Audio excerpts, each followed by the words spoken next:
Ever wondered how people predicted storms before smartphones? Can you imagine surviving without weather apps?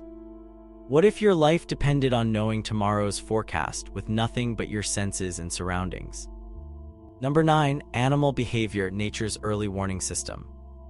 Have you ever noticed your cat acting strange before a storm? Medieval folks sure did.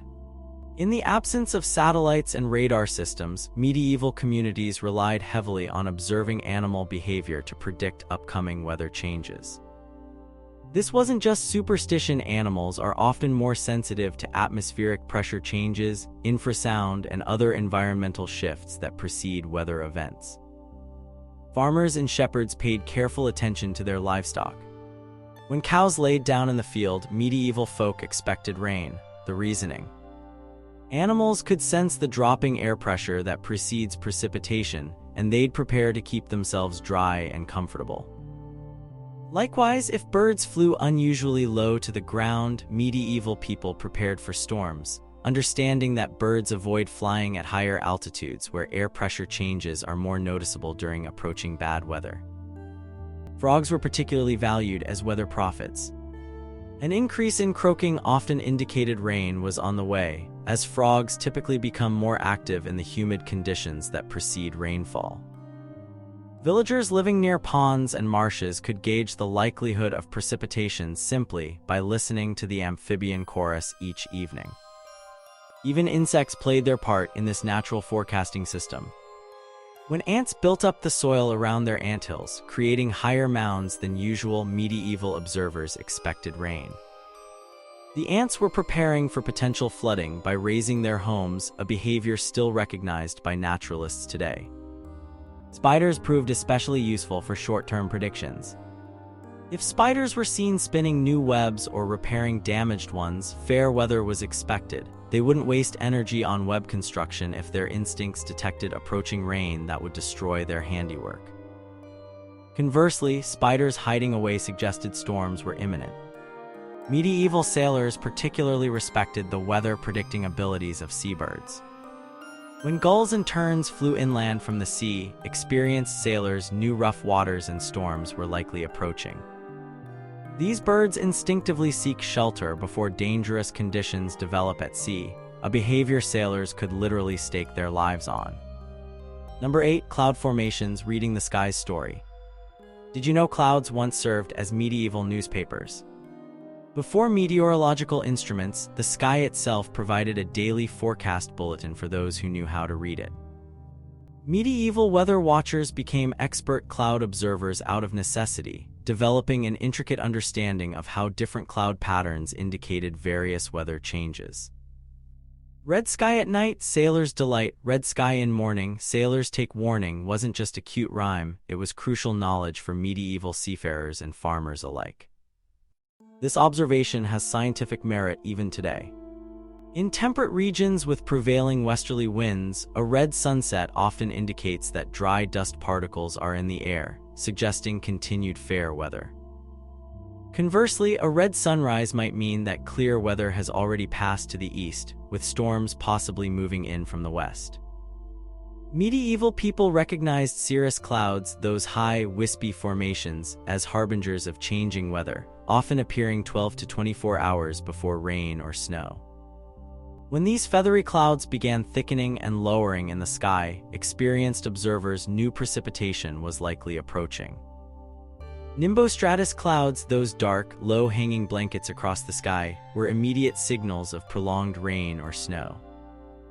Medieval farmers would rush to bring in hay or livestock when these ominous cloud formations appeared, knowing from generations of experience that wet weather was imminent. The formation known today as mackerel sky, patches of altocumulus or cirrocumulus clouds resembling fish scales, earned folksy weather prediction sayings throughout medieval Europe. Mackerel scales and mare's tails make tall ships carry low sails, warned sailors these distinctive patterns often preceded strong winds and storms within a day. Cloud observations weren't just for predicting rain, they helped forecast temperature changes too. Low, thick clouds at night often meant warmer temperatures as they trapped heat near the ground, while clear night skies typically meant colder conditions as heat escaped into space. For medieval communities perpetually concerned with frost that could damage crops, this knowledge was essential. Medieval monasteries, serving as centers of learning, often recorded cloud patterns and subsequent weather, developing increasingly sophisticated understanding of these atmospheric indicators over generations.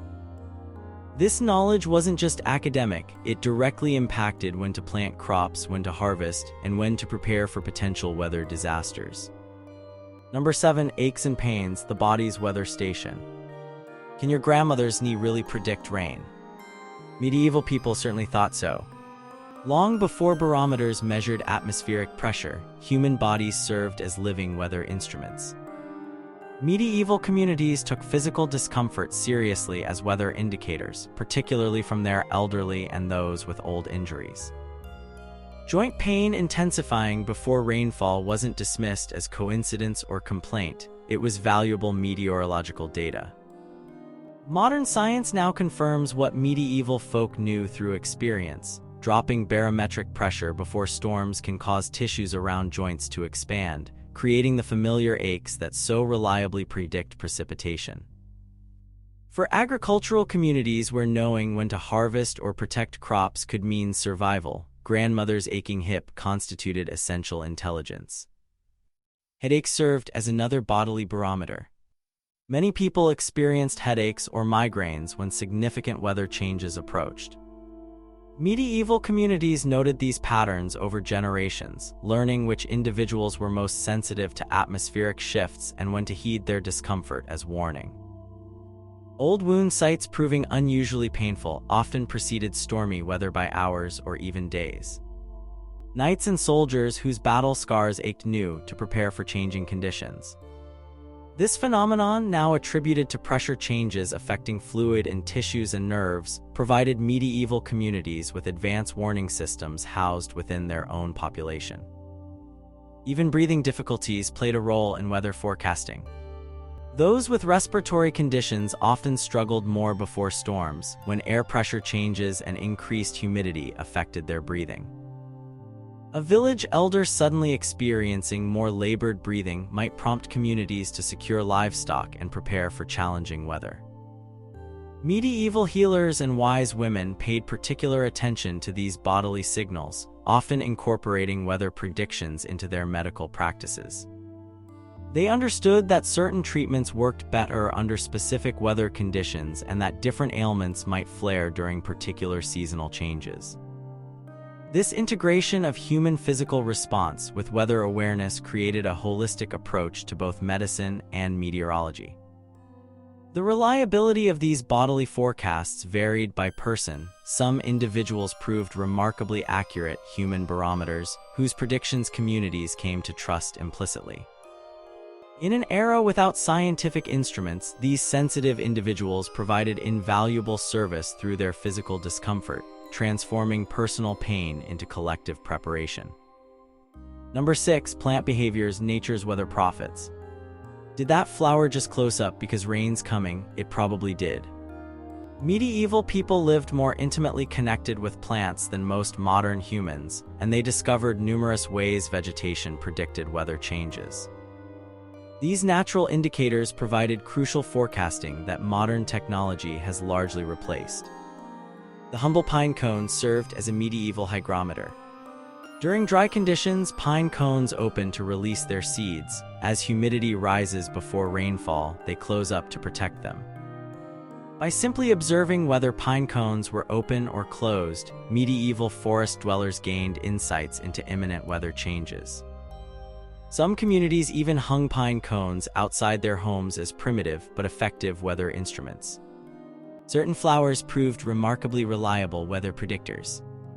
Scarlet pimpernel, nicknamed the poor man's weather glass, would close its petals hours before rain arrived, while dandelions would close before precipitation.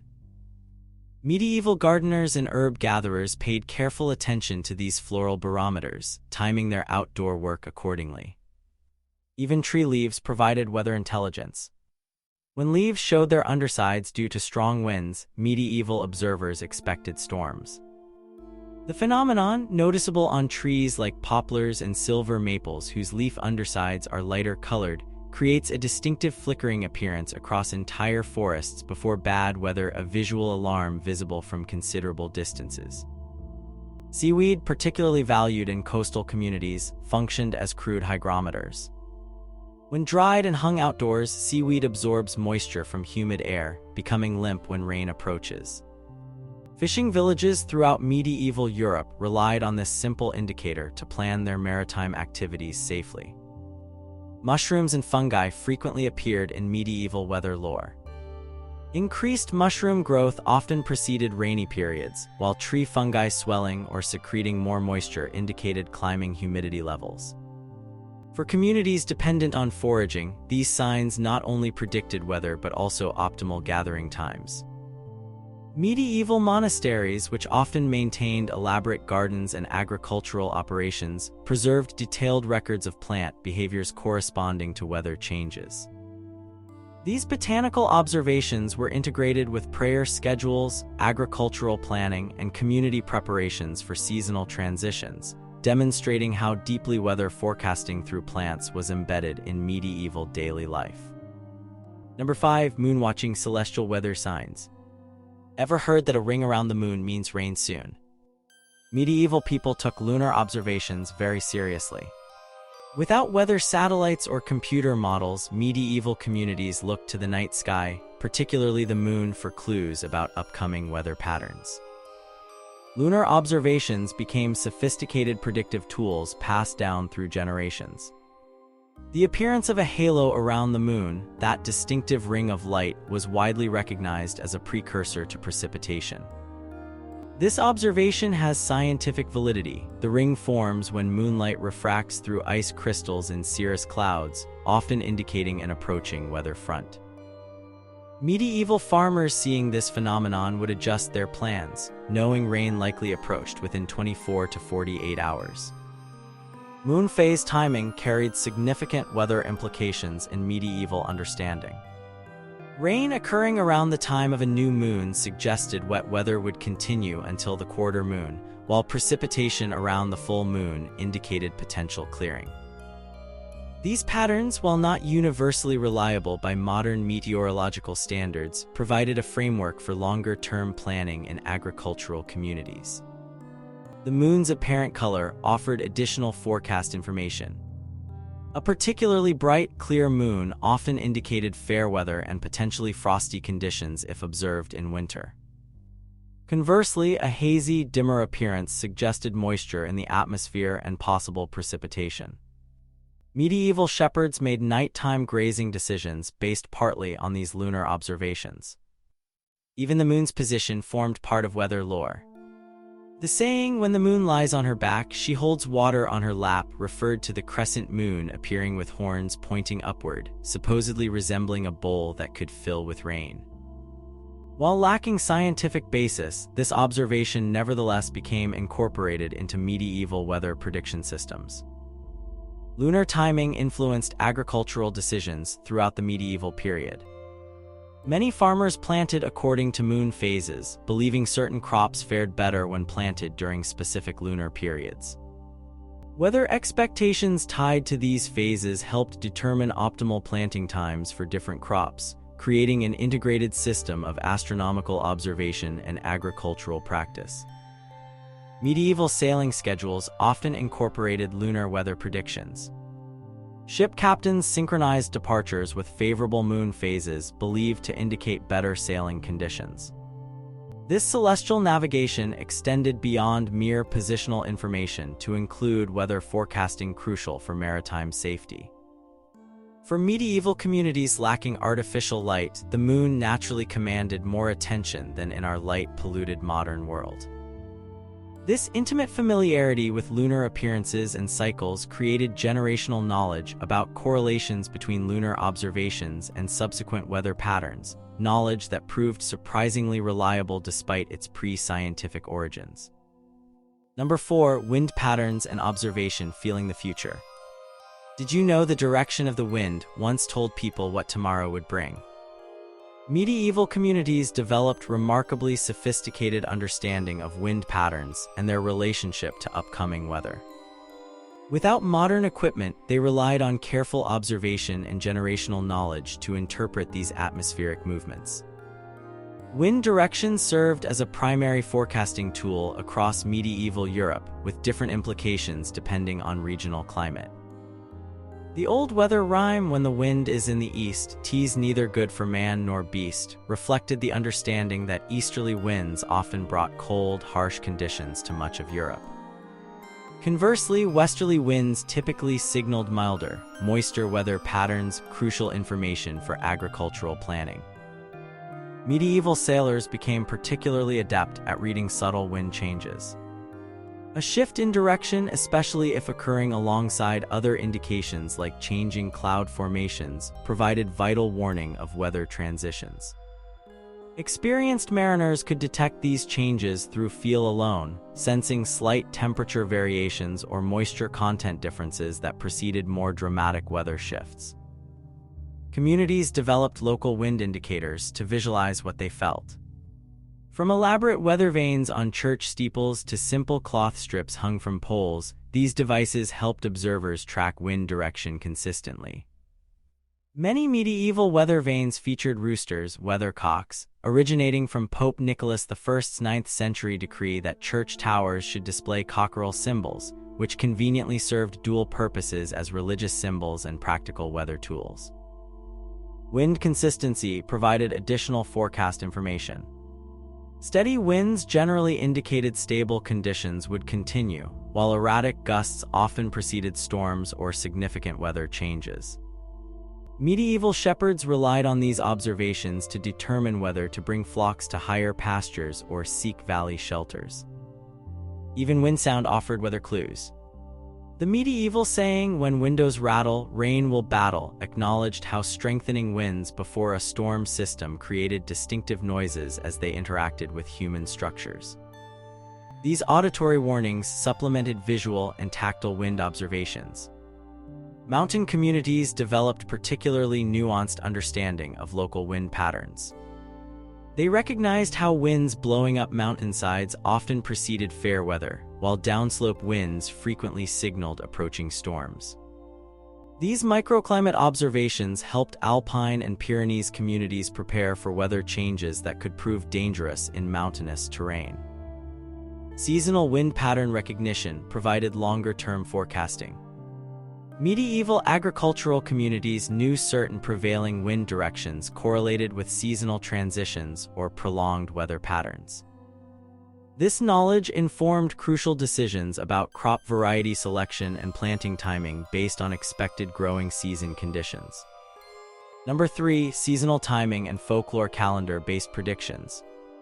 Have you heard that rain on Saint Swithin's Day means 40 days of rain to follow?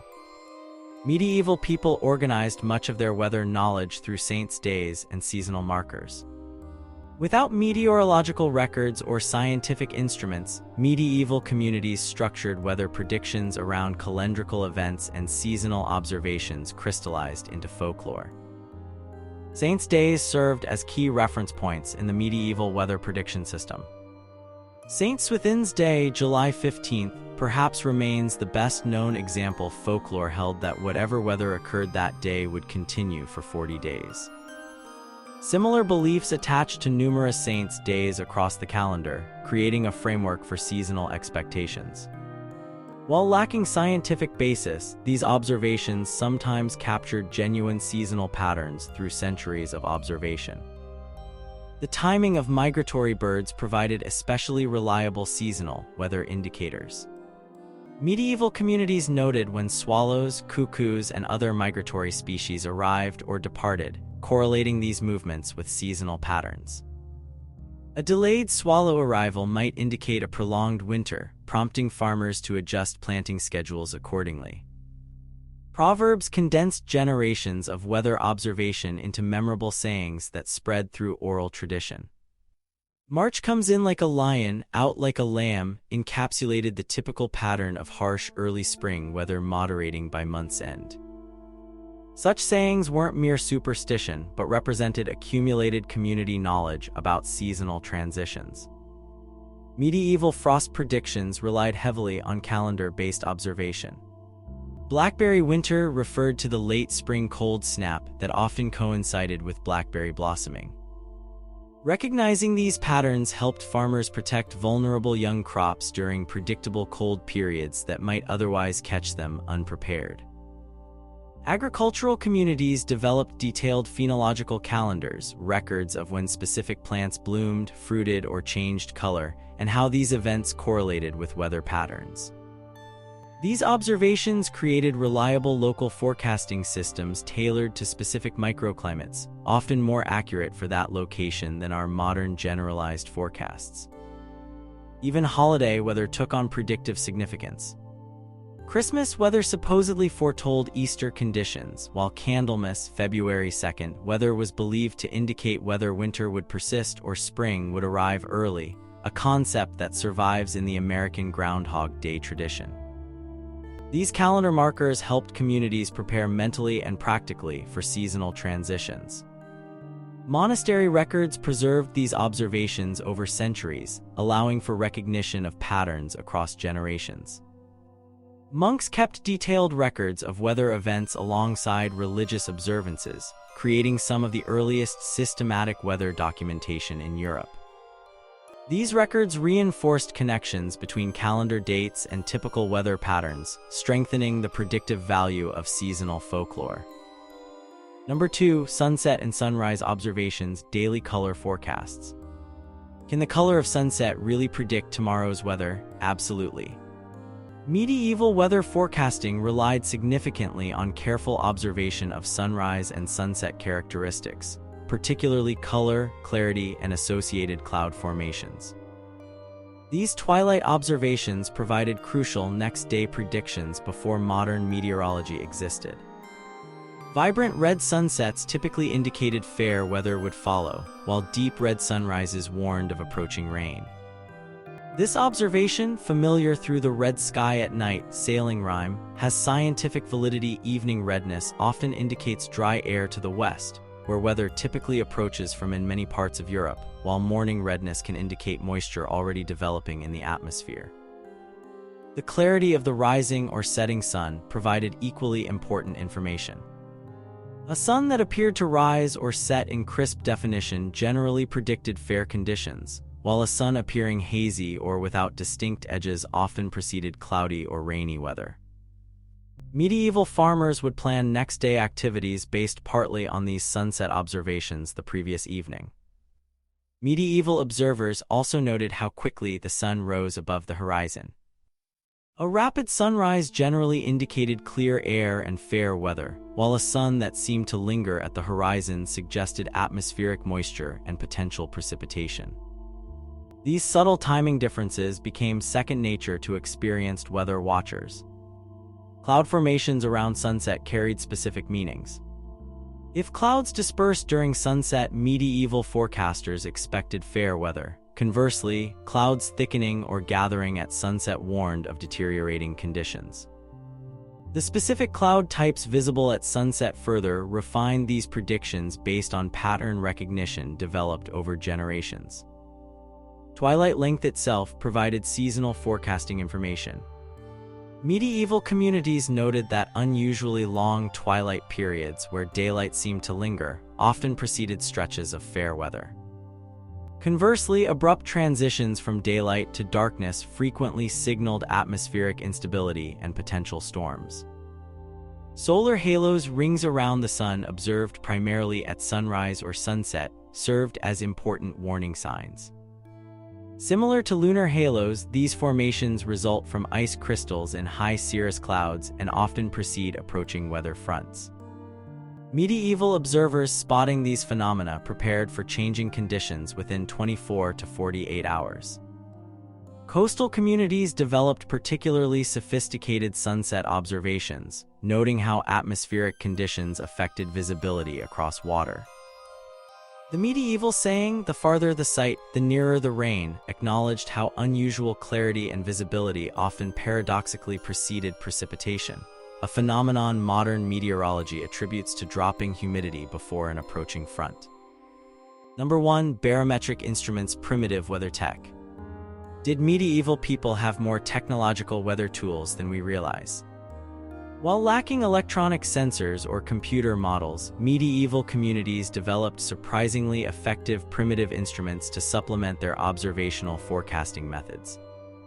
These simple technologies bridged purely sensory observation and the scientific instruments that would follow centuries later.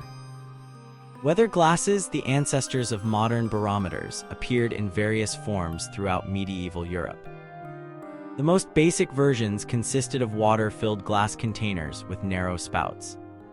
As air pressure changed, water levels in the spout rose or fell accordingly. Though crude by modern standards, these devices provided visual confirmation of the atmospheric pressure changes that preceded weather shifts, supporting what observers felt in their bodies or saw in nature. Pine cones, seaweed, and other hygroscopic, water-absorbing, natural materials were deliberately employed as simple hygrometers. By hanging these materials in visible locations and monitoring their physical changes, medieval households created rudimentary humidity gauges. Expanding pine cones indicated drier conditions, while contracting ones suggested increasing moisture. Biological technology harnessed for weather prediction. Wind vanes atop churches, castles, and public buildings served as community weather resources, not mere decorations. These carefully balanced instruments provided precise wind direction information visible from throughout villages or towns. Their prominent placement on high structures ensured readings unaffected by ground-level disturbances, creating reliable data points for community weather assessment. Some medieval monastic communities maintained weather journals with remarkable consistency, creating primitive databases spanning decades or even centuries. While not instruments in the physical sense, these systematic record-keeping practices represented substantial technological advancement in weather prediction, allowing pattern recognition across generations rather than relying solely on living memory. By the late medieval period, some European scholars developed increasingly sophisticated weather measurement tools. Though not widespread, water-based barometric systems using colored liquids and graduated markings appeared in some monastic and university settings.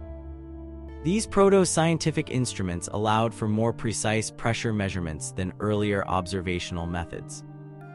Weather prediction stones, rocks humorously labeled with instructions like "if stone is wet, it's raining," actually represented simplified versions of genuine forecasting techniques. More sophisticated versions involved porous stones whose changing appearance genuinely indicated humidity levels, serving as crude but functional hygrometers accessible to common people. The medieval astrolabe, primarily used for astronomical observations, occasionally aided weather forecasting through its ability to precisely track celestial bodies believed to influence weather patterns. Though based on astrological concepts now considered unscientific, these complex instruments nevertheless represented technological approaches to weather prediction beyond pure sensory observation. What would you do if your life depended on accurately predicting tomorrow's weather with nothing but your senses and surroundings? Could you interpret cloud formations without an app to help you? Would you notice the subtle changes in animal behavior that medieval people relied on daily? Perhaps our ancestors weren't as technologically limited as we might think. They simply mastered different technologies, ones written in wind patterns, animal behaviors, and the colors of the sky itself.